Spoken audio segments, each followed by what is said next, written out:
Hooptie Joyride with Brian and Steve. All right. Hey, welcome back to the Hooptie Joyride. We got something a little bit different for you. We find all kinds of weird, wacky, interesting rides most of the time, but sometimes we find other stuff that we end up sharing back and forth, and we thought we'll bring you in behind the curtain a little bit. You get to see all the weird stuff that we find. So we're going to share some of those with you. That's the plan for this week. It's a little different, a little bizarro world, but hey, if there's no rules, you can't follow them. So that's us. That's what we're going to do. Collector, how's the week? How you been? The week has been pretty good. Winding down. Actually had some barn time this past week. Got one of the cars back on the road, so that was good. Oh, getting your percentage up. That's nice. Yeah. So that thing. What are you at now? 10%? 5%? Where are you at? Come on. I think all but 2 cars in the barn are up and rolling now. Nice. Well, it's rare that I'm sitting at 100%, and mainly that's just because I'm in between hoopties. So there you go. I'll catch up to your percentage here at some point. Well, let's see if we find something for you this week. There's some stuff in here that I would actually be interested in, and there's some stuff in here I think we've actually had collectively owned in the past as well. So I believe so. Yeah, so that'll be fun to go through. I'm ready if you are.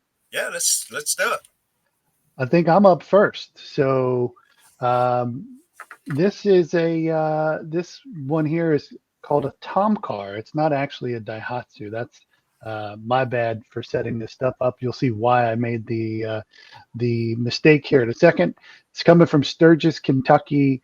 It is for the price of about $2,500. Since there's no rules, I don't know if we need to stick to our budget, but everything on this list is following our normal budget rules of 5,000 or less, including costs to get it up and running or whatever. So this particular ride is from a company out of Phoenix, Arizona. They make, not bake. I'm sure they bake. It's hot there. But they make all-terrain vehicles, and they do it for commercial applications like water testers or farm vehicles. They also make some military versions as well. So this particular one is a diesel engine. I'm going to assume that it's a older version of the Tomcars. You go on there now, they look a little bit different. If you go to the Tomcar website, if you look that up, they look pretty cool. This one looks like it's been ridden hard and put away wet. But anyway, let's see, the roll cage and stuff has been cut off of it. So is what it is. This is a diesel engine. It says runs good, transmission works. Would be an interesting project ride. And why did I assume it was a Daihatsu? Because of the only 2 photos listed, this was one of them that shows it's got a Daihatsu diesel engine. So, but it is actually coming from a company called Tomcar, and they've got different models, different things out there. So a little bit different. If you're looking for a side-by-side or, something to use on your property, hey, I thought it was cool. Okay, collector. Definitely different. Needs some work there, but yeah, like you said, be fun on your property, run around. I'm not sure how fast that diesel would get you going, but get a lot of miles per gallon with it. Yeah, for sure. Yeah. Probably a little bit, maybe easier to keep the fuel stable as well, with it being diesel, but who knows? So anyway, that was my first pick. I think you're up next. What do you got? All right, so I'm going to go in a little different direction of not diesel powered. Mine's going to be electric powered. All right. 1976 Citicar SV48 coming to us from Groveland, Massachusetts. I'm at a high point of the budget, $4,500. It is an all original. It's a true collector's item. Spent most of its life in a museum. The forward relay failed last year. It should be a simple fix, they say. It is titled and registered in Massachusetts, street legal, and they've driven around quite a bit. So I don't know how much you know about these, but they were an electric car. little wedge thing, 2-person in there. Yeah, I figured I'll go with an electric car with the, everybody pushing towards electric powered vehicles. They were out in 1976 and prior, as you see Yeah. here. But this one actually looks like it's in pretty nice shape compared to some of the others you see out there. Yeah, they're ugly, but they're different. So Hooptie approved for sure. I see that. Clean. I mean, look at the interior and all. It's clean. Maybe a little hazy on the window there, but other than that, it's a pretty clean looking vehicle. What do you think of Dreamer? You going to get a new power cord at your house? This probably doesn't require too much other than an extension cord, is my guess. But look, you're right. It's different. It's cool. I like the steelies, the little white steelies. Rims. It's a luxury vehicle. It's got the wood grain dash, so that's pretty cool. Yeah, definitely a little different. Like you said, they've been around a long time. My favorite part of this listing, though, was the comment by the seller: "If you know, you know." You know. So I'm not sure what you know, but you know. There you go. So if you're interested, make a trip to Massachusetts. Yeah, absolutely. Know exactly where that is. Cool. All right, we're gonna do. I've got nothing electric powered, but Right. this one is a little bit, let's say, differently powered, if you will. So this particular ride, vehicle, whatever you want to call it, it's in the listing. It says title in hand. That's what it's listed as. So not sure what search this is actually geared to to bring in, but there it is. It's coming from Corinth, Mississippi, $1,200. So not too high on the budget side. No actual description whatsoever on this listing. Like, basically, it's just there. And so what you've got is what looks to be a custom trike. Some home fabrication of chassis and frame. I'm not sure if the back half of this came from a truck or a fire truck or playground equipment. I don't know, but it is different. I got the front end, obviously, of motorcycle. There's the back end. Looks like it's decently fabricated.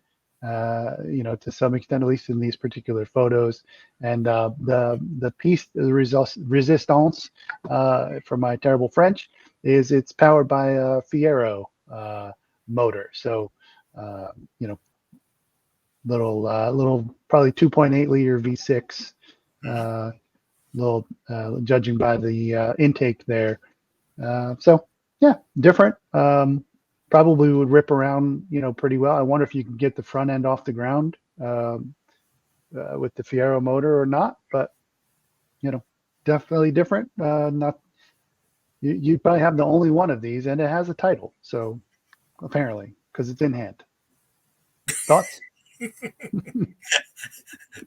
I think it's actually pretty cool.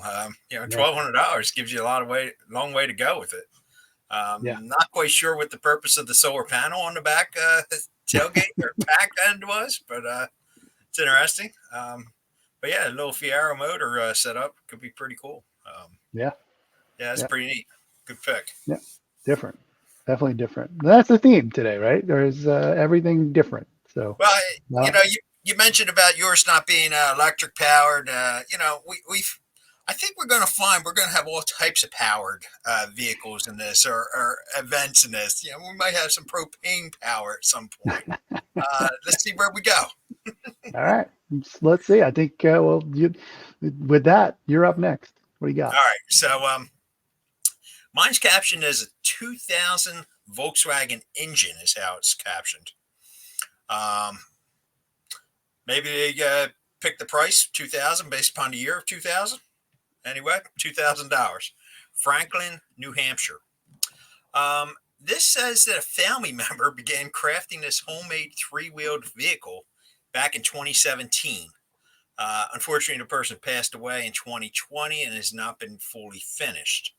It does have a Volkswagen engine that is yet to be broke in, it says. Needs some further electrical work prior to being able to drive it. They flat out said it's a very unique item. Feel free to ask questions, and I'll try and find the answers and get back to you. So I'm not sure where they're going to look for the answers, but let's see what we got. I got a question. Shoot. It has to do with the finishing of it. Are we talking completion or protection? It needs some Minwax, some Thompson's water seal. What is it we're looking at? It's got a glossy hood. If you look at that hood in the middle, it's got a gloss spot. It does. It's got some sort of shellac going. So I picked this because I don't know what to think about this thing. Somebody took a lot of time making this out of wood with a Volkswagen motor in it. Those headlights on it look like those ones you get that you plug in, those shop lights you use to shine on stuff. Yep. Now the motor looks complete, clean. It's been detailed. Unfortunately, been sitting obviously because it hasn't been finished. But yeah, you look at those tail lights; they look like they're just from a Harbor Freight trailer light package. Yep. Just mounted on there sideways. Suicide doors. It was quite a different looking machinery. So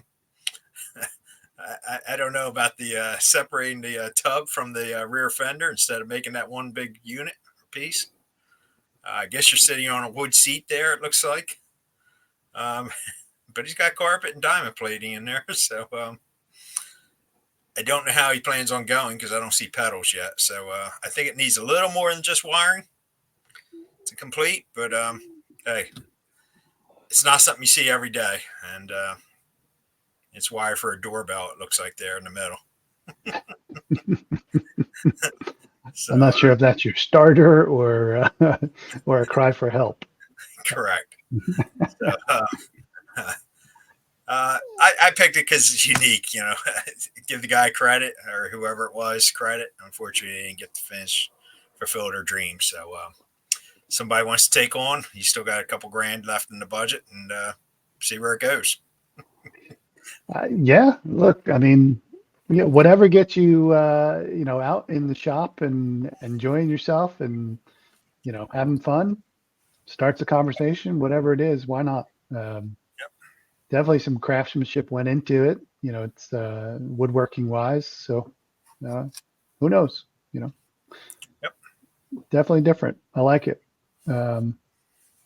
Nice. Well, I'm going to, I think this is going to be, maybe not the only water going vessel that we see today. I don't know how that happened since we didn't really collaborate on our choices, but I've got an 85 Oday Daysailer. So it has two mainsails and one jib.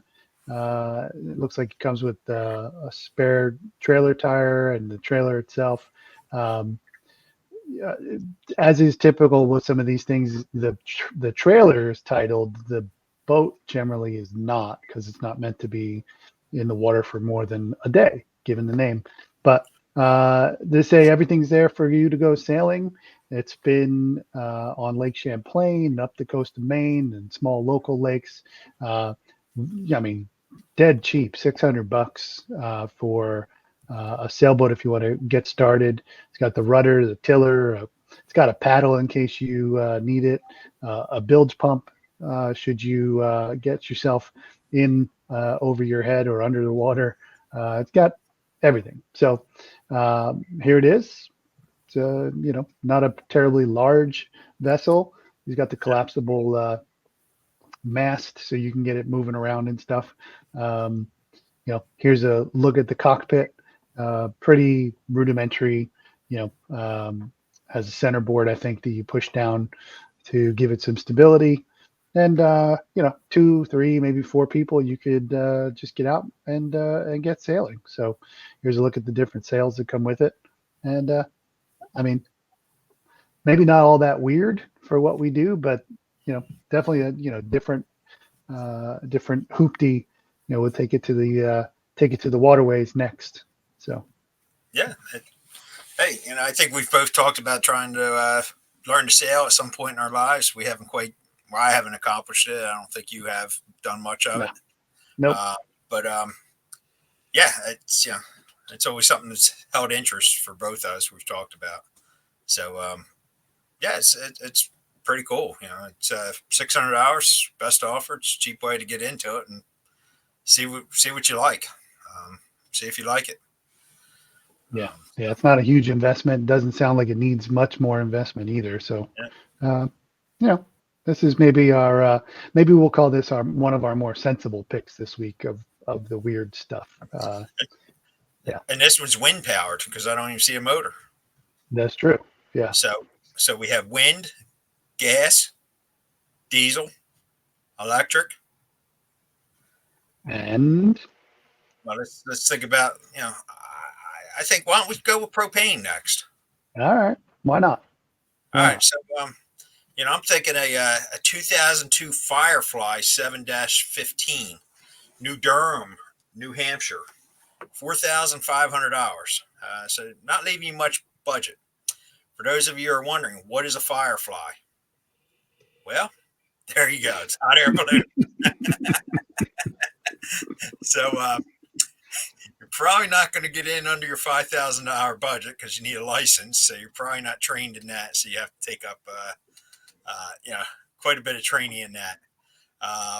But as I said, it's a good starter balloon, complete system with the fan. There's tether lines. There's vehicle inflation, drop line, padded tool pouch, document. All the tanks have the heat for them. Ground tarp, there's the basket. Firefly, I think, actually I have a little experience with hot air ballooning. My college where I went actually had a hot air balloon. And I have 2 friends that actually became pilots, and they own their own ballooning company, and give people flights. So I haven't been up in years now.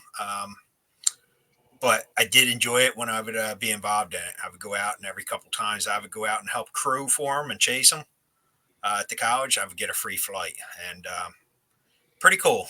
So this one had its last annual inspection back in April, so it's due for an annual.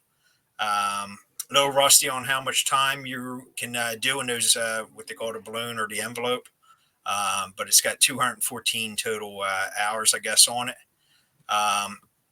If you need a trailer, he does have a trailer available. That's an extra $6,000. So now you're way over the budget. But yeah, I picked this. It's always, I had some good times with it. While I'm scared of heights, I thought it was a very cool experience. Very peaceful up there. The only thing you hear is when the burners are on. Yeah. So what do you think there, Dreamer? I've never done it. I've always wanted to.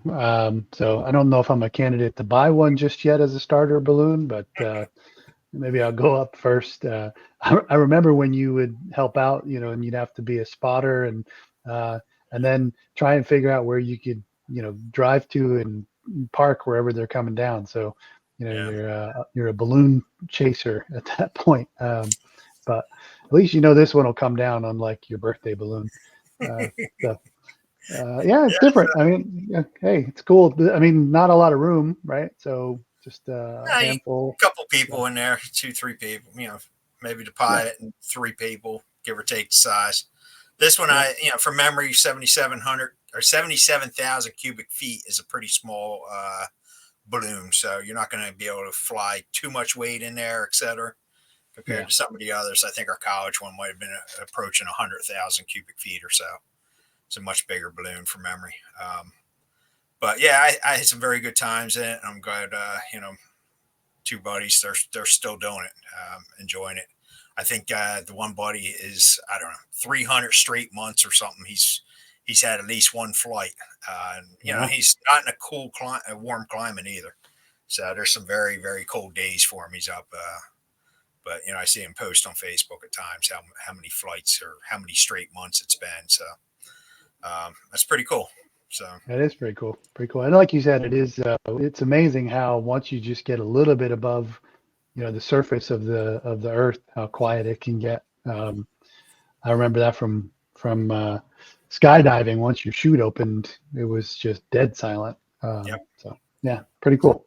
Yeah, it Pretty was cool. neat. You know, we would hit the treetops and come across. We went down in a rock quarry and the water in it and the basket touching down in that, and then you lift up out of the quarry. Or I've been up over a mile high in it, so pretty cool times. Yeah, So. yeah, definitely. All right, let's see what you got. Now we've done propane, wind, and everything else. Let's see where you're at. All right. Well, this one is also differently powered in that it has no power at all, so you can't move on its own. This is an Equinox Snowcoach, $2,350 coming from Neenah, Wisconsin. So a good area probably to have that. This is what they call a pull behind sleigh. So fully contained, so your passengers can be out of the elements. So depending on how you're dragging the thing, you can be as well or not. If you got a snowmobile or side by side or something. Seems like it's in pretty good condition. It's got skis there essentially you pull behind. Kind of a little two-seater action. Not much to it. And there's your kind of coupler. It looks like it's got a few dampeners there, so you're not maybe getting the harshest ride. So a little bit of creature comfort, but I don't know. I've never seen one, but a different way to get around. I guess you could use it even when it wasn't snowing if you can get get those sleds over grass or gravel or whatever. So yeah, I don't know. Different. Never saw one. So it's weird to me. Maybe it floats and you can rope it off and tow somebody behind your Daysailer. Maybe we'll get Cito to bring us all home.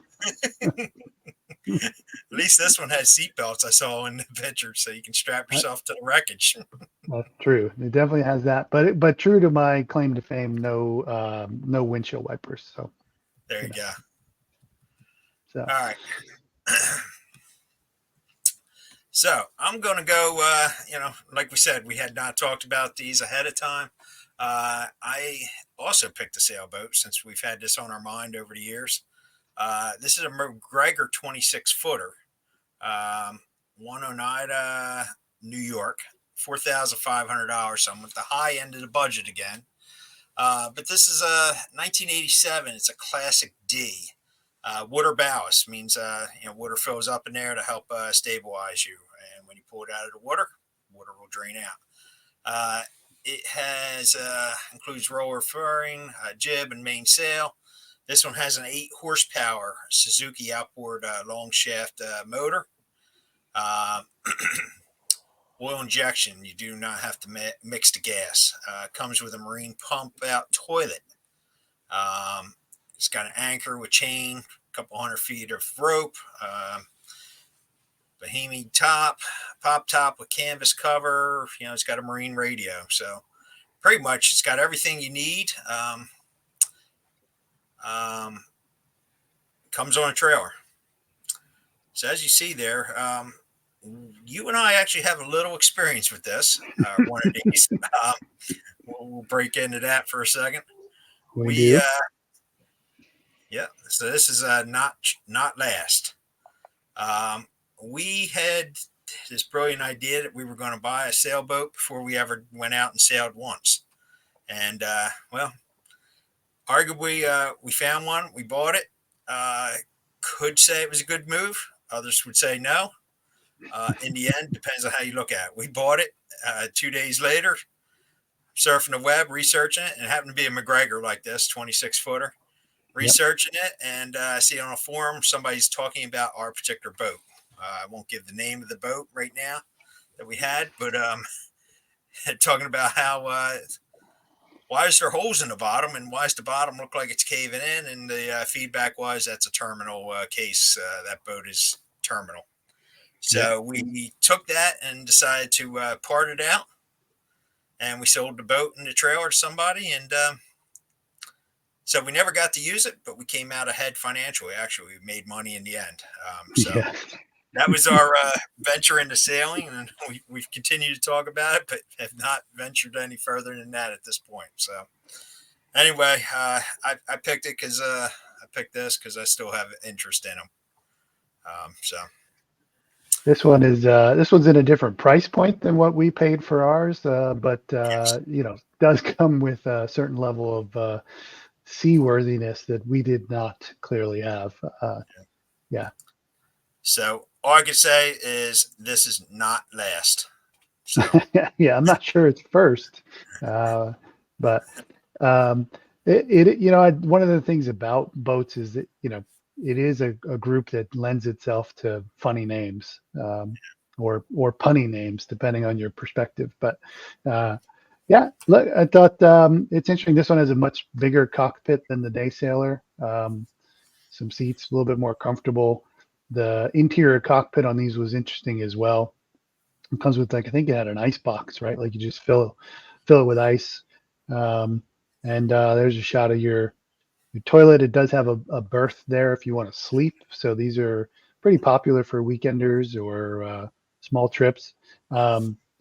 The Mcgregors historically, and I think this model as well, they had styrofoam inside the hull. So they were pretty impossible to sink. You could pretty much fill the entire boat with water and it would still float. So, safety and those concerns are put to rest a little bit. So definitely an interesting one. They're around. They're fairly popular in the boating community, at least from our research back then. Wasn't popular with my neighbor who had to look at the thing for a while it was being parted out. But it was big enough that it kind of blocked their view of some of the other junk that would show up, like bumper cars and things that may or may not have been on my porch. So at the time, no longer. Everything, all the junk goes behind closed doors at this point. So anyway, look, cool ride. This is our nostalgia pick for the week. Yeah. Cool. All right. What do you got? All right. My final pick of the week. We decided not to go, hog wild with everything that we find, but we could go on for hours, I'm sure. This one is a Taylor Dunn truck. Taylor Dunn being the manufacturer. $800, Joshua, Texas. Not a whole lot of description. It's a Taylor Dunn cart, needs a battery, doesn't work, is the extent of the information on this. Looks like a little warehouse hauler, or maybe you'd see these in an airport or something as well. So just a little two-seater. Not sure if it's electric. I should have done some more research, but only a couple photos, got some rust, old sheet of plywood in there. Not cool. Looks like kind of just a hard bench with a small vinyl seat. But this is it's different. Got the little steelies as well, so it could be fun. Maybe you just throw your garbage on the back and haul it to the curb. Who knows? Yeah. It'd be different if you had this and it was battery powered and you run around your little community like everybody else has a golf cart and you have this big thing. That's true. That's true. Once again, it's a fair weather vehicle, no windshield wiper. Well, front window gasket there. But yeah, you got turn signals. Yeah, for sure. Headlights as well, so can run crazy at night. And look, if this were a boat, we could call it the Get Her Done because it's a work vehicle. Yeah. All right, well, let's move on because is what it is. Your right. final pick of the week. This is, I gotta say, this one surprised me, but it's cool. Cool. So, what do you got? All right. So 1995 Manta Ascender, Waldron, Arkansas, 4,375. So this week I have pushed that budget, but like we said early on, was there a budget for these special vehicles or special fines? Either way, Yeah. I'm still under the budget. Yep. So let's see what we got here. It is kind of like an ultralight. So nothing like having a little seat there. You strap a motor behind your head and little hang glider like wings, and off you go. For some reason, has always kind of appealed to me. Never done it. Probably will never do it because I actually have a fear of heights, even though I've done hot air ballooning.